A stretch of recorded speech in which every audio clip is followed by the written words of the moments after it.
Hey guys, Raid Zero AU, and just here with a quick video to give you an update on Empyrean. So we received the dreaded message that probably not unexpected, but just advising that Empyrean Galactic Survival Alpha 1.0 will be delayed. It's being delayed for a week.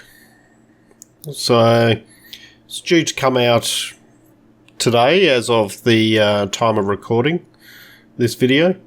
But now it'll be coming out on Friday, April the 15th. So mark that one down in your diaries.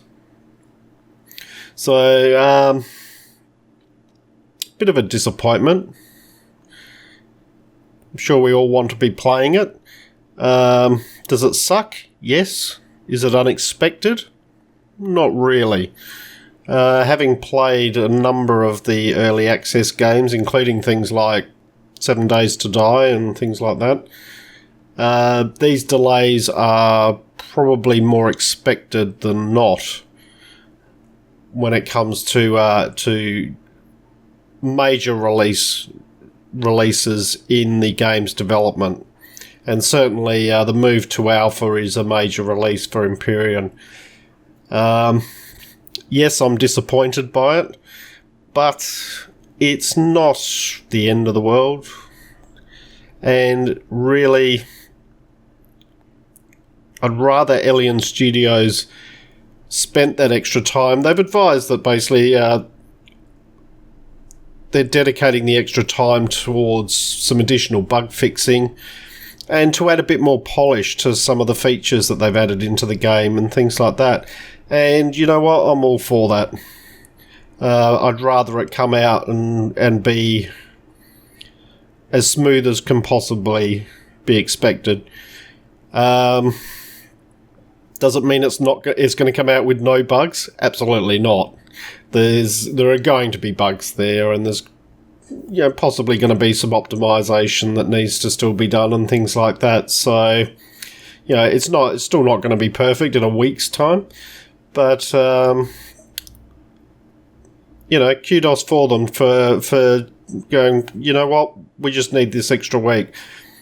But on the flip side of that, they've also advised that they're adding some more features into the release version of the game. So I thought we'd just quickly run through those. In the background, you'll see there's some screenshots like I did in my previous video. If you want to check out the previously advised features for Alpha, then I'd advise you to go and have a look at my previous video. I'll include a link in the description below. But the new features that they've advised is their first integration of offline protection. So there's an offline protection device that you can build now, and if you place that in your PvP area base and capital vessels, they'll be saved when you log off. Same applies to factions, when no faction member is around on the server anymore, eventually leading to a full shield feature in one of the later stages in the alpha. And you'll see some there's a couple of images in the screenshots that are cycling in the background that show the protection, the offline protection in action, and also the offline protection device that you need to build. Now the next one I'm really excited about, Tier 2 drill that auto-collects ore. Apparently available at level 7 in the tech tree.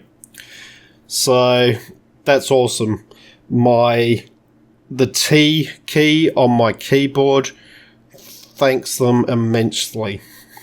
Basically, the T key is getting hammered collecting the ore. I'd still like to see them do something like if you hold the T key down for a couple of seconds, it does an area of effect gather or something like that, so it gathers everything around you. I think that would be nice and would certainly improve some of the RSI that maybe some people are getting when they're mining. They're adding new loot for points of interest. They haven't released any details on that. So they've said there's no spoilers. They're not going to provide that, but they are saying there is new loot in the points of interest. So that's something to look forward to. All plants in the wild now regrow after being harvested. And that's a big one as well. So basically you can go out and you can gather your plants that you need to gather, and they will respawn. So you can come back later and grab them again.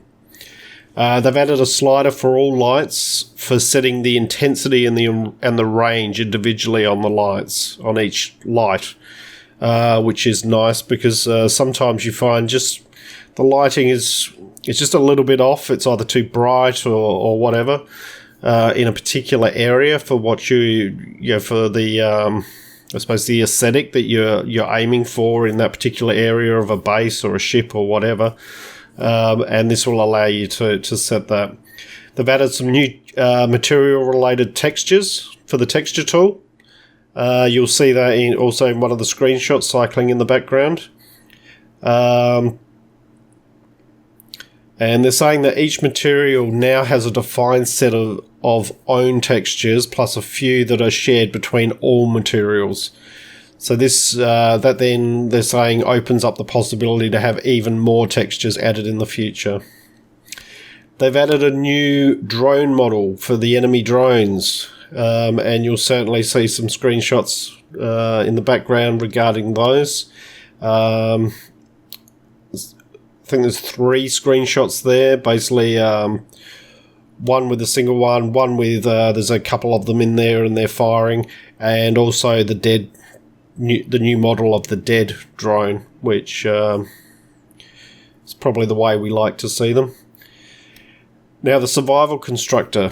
So this is the constructor that you place when you first land on the planet. Gets a radar and a planet map marker. So basically, when you place it down, you'll know exactly where it is. If you go running off, you'll still be able to see where that is. So that's awesome. You can now hold your breath for up to 10 seconds underwater without a helmet, so you don't instantly start to suffocate the moment you go underwater, which is great. When you're deconstructing blocks, the items you are collecting are now shown on the HUD, so that's quite nice. New easy-to-craft food item made out of seaweed, because there's now a lot of underwater plants, so that's a nice addition. You can now craft some bandages as an easy alternative to the small med kits, which is a nice addition. Quality settings for graphics. Fast, good, best. It sounds like they're the 3 settings that you can set as far as presets go. Fast apparently has just about all eye candy deactivated and reduces the render distance. So it'll be interesting to see what difference there is between those. And from a performance level, how taxing like the best possible quality is going to be. Now this is a big one as well.